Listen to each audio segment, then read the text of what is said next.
injury, and how tough was that to start the round and finish the round on that first shift?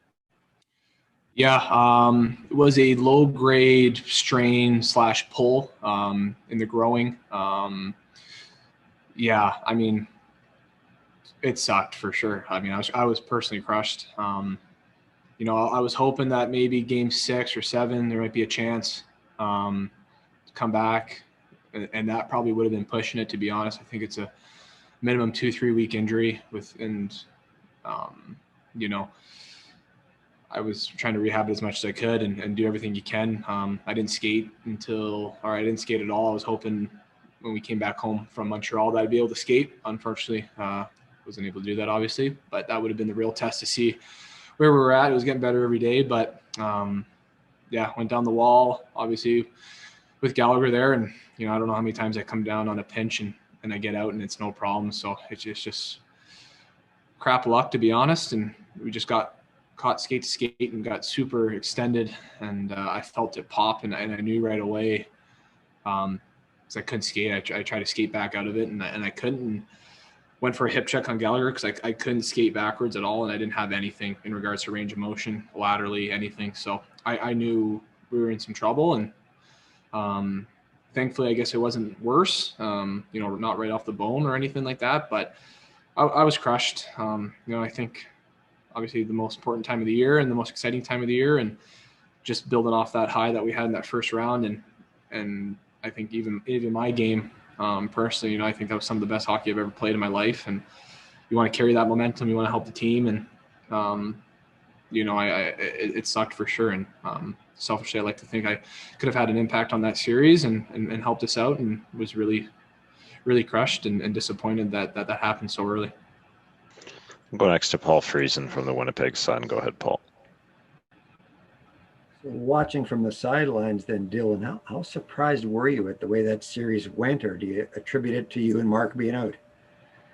Oh, for sure. I mean, Mark was arguably our best player, for sure, our best positional player in that first round against Edmonton. And you lose a piece like that, and not just his effect, the ripple effect throughout your whole lineup that has substantial for sure. And I think we're definitely a different team with him, and that showed for sure. And I'm surprised we got swept for sure. It sucks. Equally surprised that we swept the Oilers 4-0. It was just the way it went, I guess, for us. And hats off to Montreal. They had a heck of a series, playing obviously with a lot of confidence and playing very well with that momentum they got.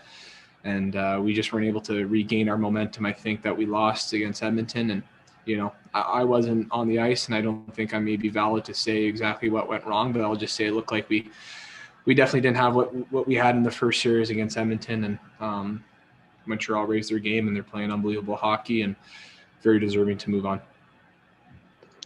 We'll go next to Kelly Moore from 680 CJOB. Go ahead, Kelly. Hey, good morning, Dylan. I was just going to ask if the first round of the Edmonton series was the high water mark for you this season, and you've kind of confirmed it was. So could you give us some context to that?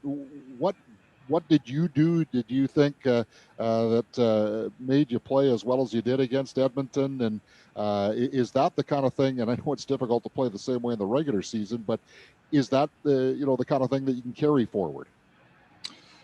Yeah, absolutely. It's something that I think I can carry forward. As much as I guess it's a bad finish to the season in regards to being out on an injury, it's not something I can control. So the one thing I did control is my play against Edmonton. And yeah, I thought, I just think, I don't know if it was really one thing. I just think I saw this challenge and saw what everybody was saying about us. And I just really wanted to beat those guys really bad and was willing to do whatever it took to beat them. And, I knew that we were going to be a hard matchup against McDavid and/or Draisaitl, and until you got put on that same line. And I just played them really hard. Just really tried to focus on taking away time and space and having a good stick and being physical where I could. And I think I did a really good job of eliminating their opportunities as best as you could, I guess you can say. But I thought I had a real good stick, breaking up plays, and even when they kind of got the cycle going, just winning battles down low one-on-one and breaking the puck out pretty effectively. And I think J-Mo played unbelievable too, and he helped my game a lot. And I thought we had a really good partnership, probably the best we both played together, and wanted to carry that on. And, I think our whole forward group too, who was out there against them, Bucky was obviously unbelievable, but our attention to detail as a team and a 5-man unit when those guys were on the ice was just off the charts. And that was such a big reason why we won. And everybody bought into the system and played such a great detailed game that, the opportunities, obviously they got some looks. They're two of the best players in the world, but we did a really good job, especially compared to the regular season when they were just getting chances at will. So I thought we did a really good job, but it was everybody. It wasn't obviously just me and J-Mo on the back end or Bucky. It was everybody even up front. Those guys did such a good job taking away time and space and eliminating their speed off the rush, because, as defensemen, you can't really do that. You can't really, get in on the forecheck and do all those things. So our forwards did a great job. So I'm really looking forward to having a good offseason here and carry that play that I had at the end of the year. And, I guess thankfully that this year has gone a little longer, that will hopefully, knock on wood, everything goes well in the world and we can start right back up again like a normal year. We'll go next to Sean Reynolds from Sportsnet. Go ahead, Sean. Hey, Dylan. With the expansion draft coming up, I'm wondering if there's at all with you any concerns that you will be back, or if you've been assured that will be the case. Haven't really thought of it too much. Hasn't really been any assurance. I don't think that we're there yet, and I don't even know if will happen. Well, whatever will happen will happen. All I can say is that I signed here for 4 years. I hope I can be here for all 4 and maybe even beyond. Obviously, we're going to lose a good player either way. So that's kind of, I been here for the one, or in San Jose, sorry, with the Vegas draft, and, knew we were going to lose a player. So that's unfortunately we're going to lose a good player, and whatever will be will be. Well, I guess we'll have to see what happens. Go next to Murat Atesh from The Athletic. Go ahead, Murat.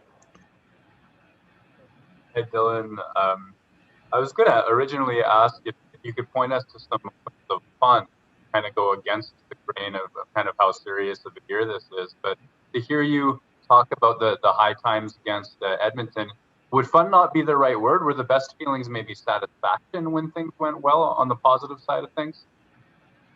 You could probably use both words, to be honest. I mean, it was a lot of fun. I love the challenge of going against those guys and the challenge of being an underdog. And it was playoff hockey in general, even with no fans, is fun. It's just, everybody's going for the cup. It's what everybody's goal is. And I think I may be super satisfied that we won the 3 overtime game, because that was just a marathon of a game. And to be honest, I couldn't imagine getting on a flight to Edmonton the next day and going to play Game 5. So that was just a relief. But it was just a lot of fun. And I think when you win, obviously it's, it just adds to it all. But to go against 2 of the premier players in the world and to come out on top, it's a great feeling. And it was a great team effort. And those, Game 3 and 4 are probably the best hockey games I've ever played. And those just. Fun is definitely the word that will just be overused every time I explain it. It was just an amazing series, amazing couple of games, and just amazing time. And I think, it was just a lot of fun, and hopefully continue to have memories like that here and continue to build off that. Final question to Kelly Moore from 680 CJOB. Go ahead, Kelly.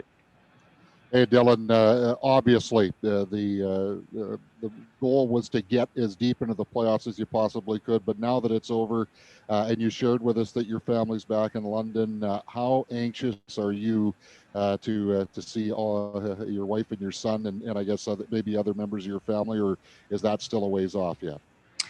Oh, I'm very excited. Miss him so much, and I